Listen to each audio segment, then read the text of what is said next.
কুয়াকাটা থেকে বরিশাল হয়ে ঢাকা রুটের বাস সোনার বাংলা যাত্রী নিয়ে যাচ্ছিল ঢাকায়। তবে চালক জাফরের নেই ভারী যানবাহন চালানোর লাইসেন্স। বরিশাল জেলা প্রশাসনের অভিযানে তার সরল স্বীকারোক্তি অন্যায় করেছেন তিনি। এ কাজ তো ভুল, এ কাজ কেন করব? তা বিগত দিনে মনে হয় নাই যে আপনি ভুল করেছিলেন? স্যার, আমি আবেদন করছি কিন্তু হয় নাই। বিআরটিতে আমাদের এই ঘুরাইছে, এই জন্য আমরা এত এই ফল্টে পড়ছি।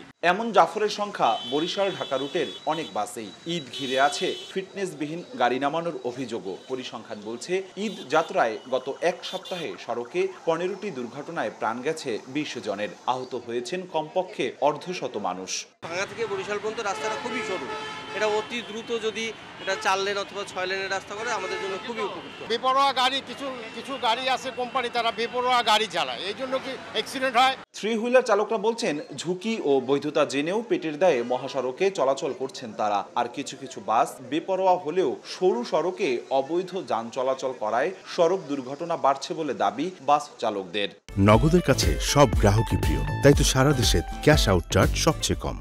এখানে যে লোকাল গাড়িগুলি আছে এরা ব্যবহার চালায়, এরা মানে কোনো কিছু মানে না। দেওয়ার জন্য চালা, আমি এই জন্য চালাই। যদি অটো চালানো বন্ধ হয়ে গেল আমি চালানো বন্ধ করে ভাই অন্য কাজ করবো। আমি তো চালাই আন কি করবো, চালাই তো খাওয়া লাগবে, না চালাইলে তো সংসার চলবে না।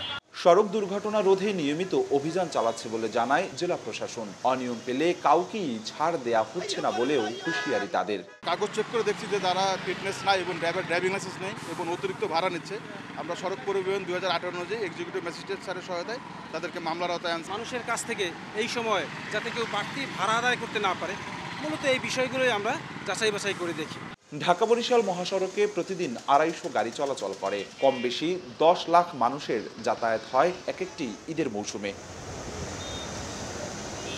অপূর্ব অপু, সময় সংবাদ, বরিশাল।